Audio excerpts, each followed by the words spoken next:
Ang aralin sa video na ito ay ang kabuuang salaysay ng maikling kwentong Lupang Tinubuan na isinulat ni Narciso G. Reyes.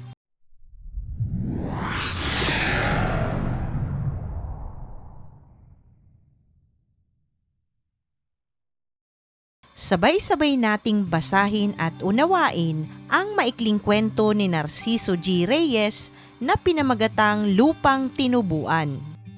Nagsimula ang kwento sa isang napakaabala at maingay na istasyon ng tren at maririnig ang sari-saring ingay. May mga batang nagtitinda ng dyaryo at babasahin, pasigaw na inaalok ang Tribune, Taliba at Liwayway na bagong labas. Mga habilin at paalala ng mga naghahatid sa kanilang mahal sa buhay katulad ng "Huwag mong kalimutan, Sindo, ang baba mo ay sa Santa Isabel. Temyong, huwag mong mabitiw-bitiwan ang supot na iyan. Nagkalat ang mga magnanakaw. Sela, sabihin mong sa mahal na araw na kami uuwi. Ang pases mo, Kiko, baka mawaglit." Naroon din ang mga pormal na pagbati at pamamaalam sa mga may kayang pasahero gaya ng "Maligayang paglalakbay, Ginang Enriquez. Ngumiti ka naman, Ben. Hindi naman ako magtatagal doon at susulat ako araw-araw." Sunod-sunod ang "Kumusta na lamang, paalam hanggang sa muli" na nagpapakita ng lungkot, pananabik at pag-asa ng mga taong maghihiwalay at mag-iisa-isa sa kani-kanilang destinasyon. Dahan-dahan nang gumagalaw ang tren. Unay maririnig ang huni ng makina. Kasabay nito, tila nabubuhay ang tren at unti-unting bumibilis ang takbo. Naiwan sa likuran ni Nadanding ang takip-silim ng tutuban, ang imahe ng lungsod, istasyon, kaguluhan at ingay, at sila ngayon ay nasa malayang hangin at liwanag ng umaga. Huminga ng maluwag si Tia Juana at sinabi, "Salamat at tayo'y nakatulak na rin kay init doon sa istasyon." Ipinakita nito ang ginhawang nararamdaman niya matapos makaalis sa masikip at maingay na lugar. Si Tio Goryo naman ay nakadungaw sa bintana at tahimik na minamasdan ang mga bahay at halaman na nadaraanan. Ang kumpas ng makina ng tren ay inihalin tulad sa pintig ng pusong wala ng alinlangan, tuloy-tuloy, desidido, walang pag-aalangan sa paglalakbay. Sa oras na ito, unti-unting nalilimutan ni Danding ang gulo, ingay at pagkalito ng pag-alis sa istasyon. Sa halip, unti-unting lumilinaw sa kanyang isipan ang tunay na dahilan ng kanilang pag-uwi, ang pagpunta sa Malawig dahil sa pagkamatay ni Tata Inong.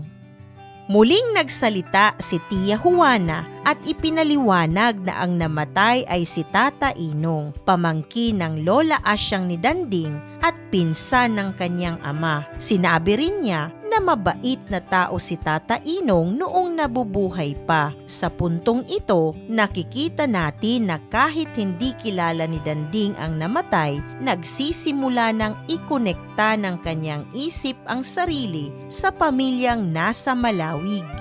Nang marinig ni Danding ang tungkol sa pagkamatay ni Tata Inong, sinagian siya ng lungkot kahit hindi niya ito kailanman nakita. Hindi mismo ang kamag-anak ang kilala niya, kundi ang ama niya na nabanggit sa usapan. Ang simpleng pagbanggit sa kanyang ama ang tumimo sa ilang bahagi ng kanyang puso. Dahil dito, parang naging mas malapit sa puso niya ang di kilalang patay dahil ito'y kamag-anak ng ama niya at bahagi ng pinagmula ng kanilang pamilya. Naalala niya na sa Malawig ipinanganak, lumaki at nagkaisip ang kanyang ama. Dahil dito, nagtanong siya kay Tia Juana tungkol sa anyo ng Malawig. Ano ang itsura ng bayang iyon? Mayaman ba o dukha? Liblib ba o malapit sa bayan? Habang nag-iisip at nag-aapuhap ng alaala si Tia Juana tungkol sa Malawi, si Danding naman ay nagbubuo sa isip ng isang kaaya-ayang larawan ng nayon. Sa imahinasyon niya, nabubuo ang isang maganda at tahimik na lugar. Dahil dito, umusbong sa kanyang puso ang pambihirang pananabik. Pananabik na makita ang lupain kung saan nagmula ang kanyang ama at sa kalaunan, ito ring lupang kikilalanin niyang lupang tinubuan. Inilarawan ang pagdating ni Danding sa nayo ng Malawig, isang payak na lugar sa gitnang Luzon. Sa unang tingin, ang nayon ay tila karaniwan lamang. May makitid at maalikabok na daan, mga puno ng kawayan, mangga, nyog at akasya, at mga bahay na pawid na luma at sunog na sa araw. Mapapansin din ang matatandang bahay na pawid na tila sunog na sa katagalan ng pagkakabilad sa araw. May ilang tindahan, ngunit hindi gaanong mawari kung sari-sari store ba o simpleng kubo lamang na nagtitinda ng kaunting gamit. Ang tanawin ay nagpapakita ng isang tahimik at simpleng pamumuhay ng mga tao sa probinsya. Habang naglalakbay sila sakay ng kartela, pabirong sinabi ng kotsero na walang maganda rito kundi ang langit. Bagaman tila biro lamang ito, naramdaman ni Danding ang pagkabigo at panghihinayang sa kanyang dibdib. Gayunman, pinili niyang tingnan ang nayon sa mas positibong pananaw. Naalala niya na sa mga ganitong payak na lugar, isinilang at lumaki ang mga bayaning lahi tulad ni na Marcelo H. del Pilar. Ang alaala ng kabayanihan at kasaysayan ng bansa ay nagbigay sa kanya ng bagong pagtingin sa paligid mula sa pagiging karaniwan tungo sa pagiging makasaysayan at makahulugan. Pagdating nila sa bahay ng kanyang tiya Juana, sinalubong si Danding ng napakaraming kamag-anak. Isa-isang ipinakilala sa kanya ang mga ito, mga lolo't lola, pinsan at iba pang malalapit o malalayong kamag-anak. Ang buong bahay ay tila puno ng mga taong may kaugnayan sa kanya. Sa dami ng mga halik, ngiti at pakikipagkamay, napaisip si Danding ng may halong biro na mabuti na lamang at likas na sarat ang ilong ko. Kung hindi, ay pulpul na marahil ngayon. Ipinapakita sa bahaging ito ang pagkakakilanlan ng nayo ng Malawig bilang isang simpleng pamayanan na puno ng alaala, kasaysayan at pagkakaugnay ng pamilya. Ipinamalas din ang pagbabago ng pananaw ni Danding mula sa pagkadismaya tungo sa paghangang may paggalang sa pinagmula ng kanyang lahi at pamilya. Pagdating ni na Danding, tiya Juana at tiyo Goryo sa Malawig, agad silang napansin ng lahat dahil sila lamang ang nanggaling sa Maynila. Umugong ang mga tanong at kumustahan mula sa mga kamag-anak. Lahat ay nagtatanong tungkol sa kalagayan ng kanyang amang may sakit at sa kanyang inang siyang tanging bumubuhay sa pamilya. Alam ni tiya Juana na sensitibo ang pamangkin niya, kaya sinikap niyang saluhin ang mga tanong upang hindi masaktan si Danding. Ngunit sa pagkakataong ito, nagulat siya dahil tila mas magaan ang loob ni Danding at mas palagay ang pakiramdam nito. Marahil ay dahil nasa piling siya ng mga kamag-anak na ngayon pa lamang niya lubos na nakikilala. Ipinahihiwatig dito ang unti-unting pagdikit ng loob ni Danding sa Malawig at sa pamilyang hindi niya nakakasama sa araw-araw. Ang bulwagan kung saan ginaganap ang lamay ay may manipis na dingding ng sawali na naghihiwalay sa loob ng bahay at sa kwartong kinaroroonan ng bangkay. Maraming taong nakikiramay ang papasok at palabas at sa lagusan ay may puting kurtina na may lasong itim, mga simbolo ng pagluluksa. Ngunit pagpasok ni Danding, bigla siyang nakaramdam ng kakaibang katahimikan. Nawala ng ingay ang paligid. Para bang tumigil ang mundo para bigyang diin ang bigat ng sandali. Lumapit siya sa kabaong at pinagmasdan ang mukha ni Tata Inong. Maputi, kaaya-aya, may anyong nagpapahiwatig ng katapatan at kagitingan. Nakita ni Danding ang kaunting pagkakahawig sa kanyang ama, lalo na sa noo at ilong.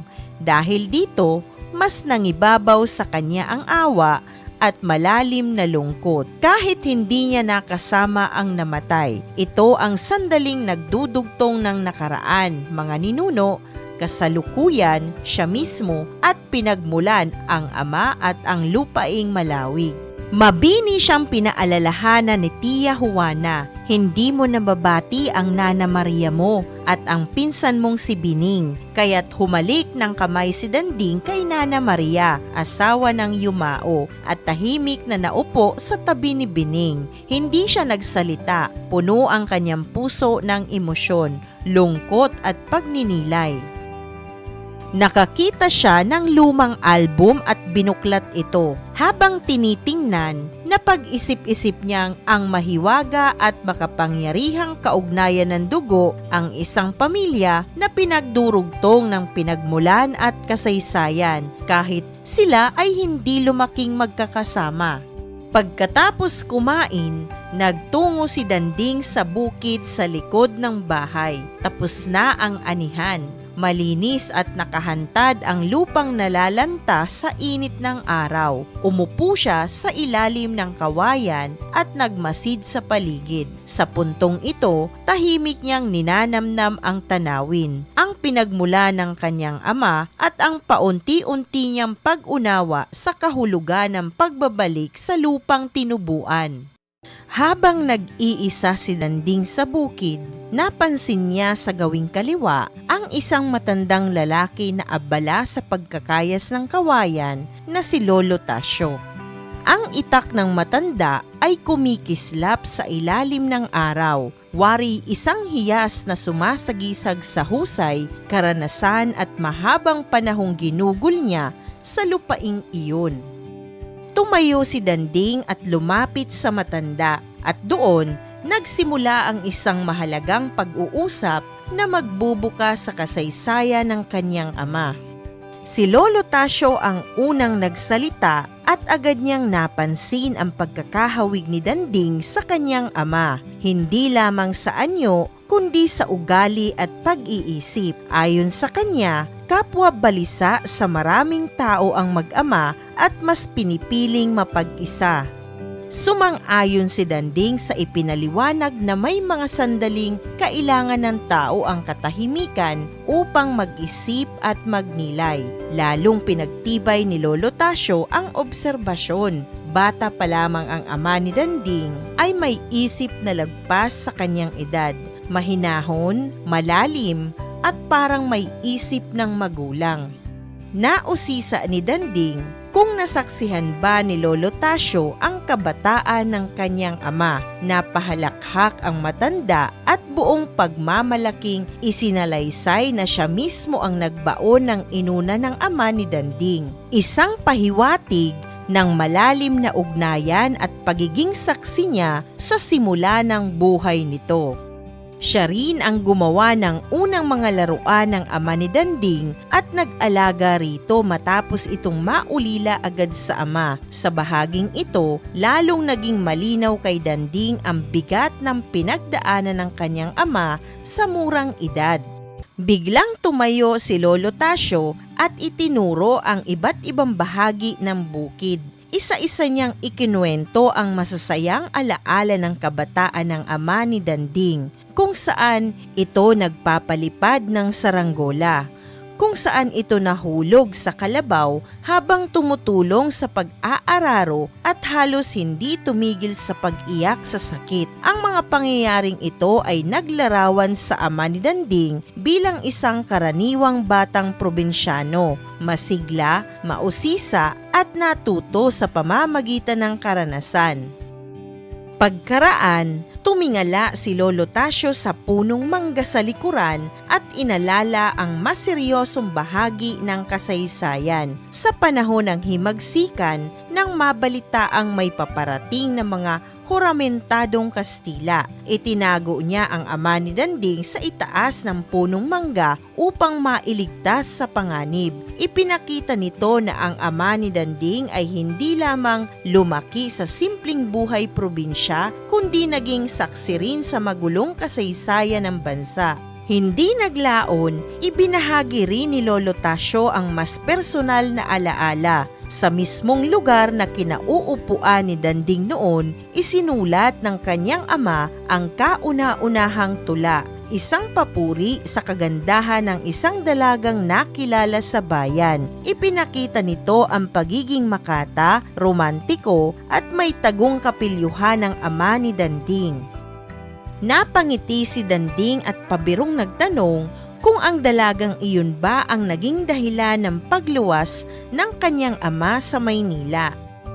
Saglit na natigilan si Lolo Tasio. Wari muling nilalasap ang alaala ng nakaraan. Bago niya inamin na oo, nahuli raw ang dalawa sa tabi ng isang mandalang palay sa liwanag ng mga aandap-andap na bituin.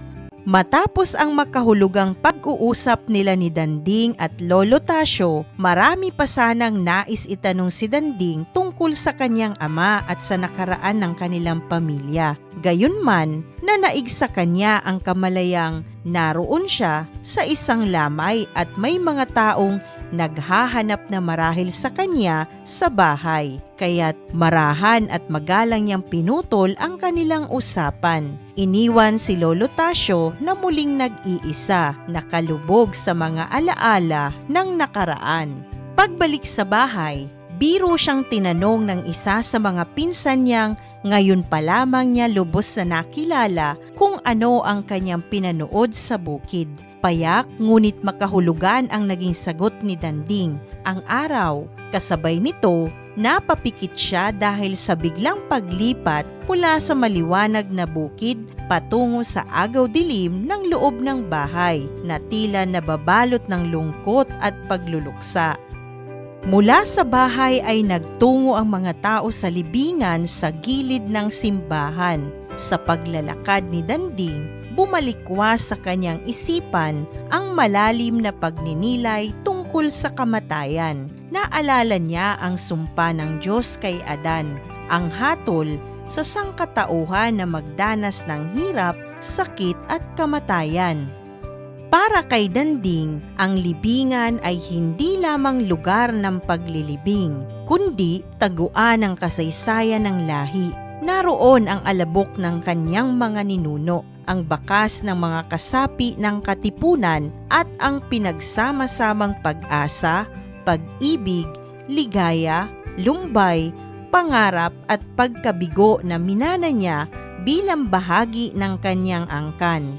Habang naglalakad, magaan ang kanyang pagyapak sa malambot na lupa. Maingat na parabang iginagalang niya ang mga patay at ang mismong lupang kanilang hinihigaan. Iniiwasan niyang masagi kahit ang pinakamaliit na halaman, tanda ng kanyang paggalang sa buhay at kamatayan. Sa libingan, handa na ang hukay. Ang tanging kulang na lamang ay ang pagbaba ng kabaong at ang pagtatabo ng lupa. Ngunit sa huling sandali, binuksan muli ang takip ng kabaong upang masilayan pa ng mga naulila ang mukha ng yumao. Ang sandaling ito ay labis na masakit at puno ng emosyon.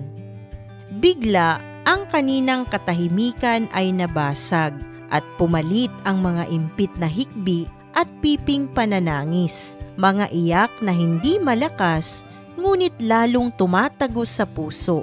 Ang katahimikang iyon ay napalitan ng lungkot na higit pang nakadudurog kaysa sa malakas na pag-iyak, hudyat ng ganap na pamamaalam.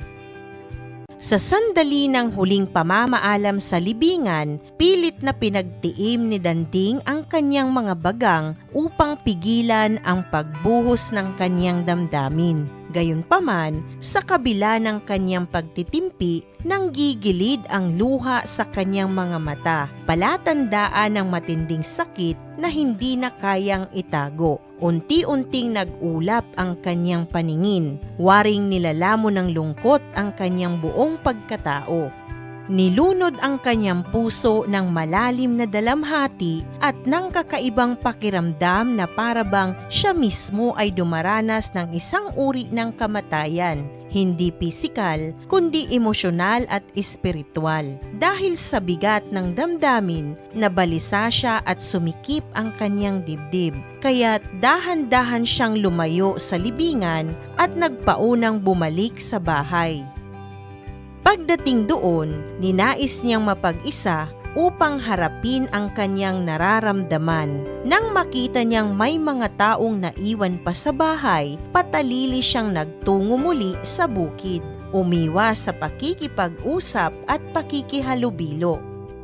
Lumulubog na ang araw at unti-unting lumalamig ang hangin. Ang takip silim ay tila isang abuhing kamay na dahan-dahang bumabalot sa himpapawid, larawan ng pagtatapos ng araw at kasabay nito ng paghupa ng isang masakit na sandali sa buhay ni Danding.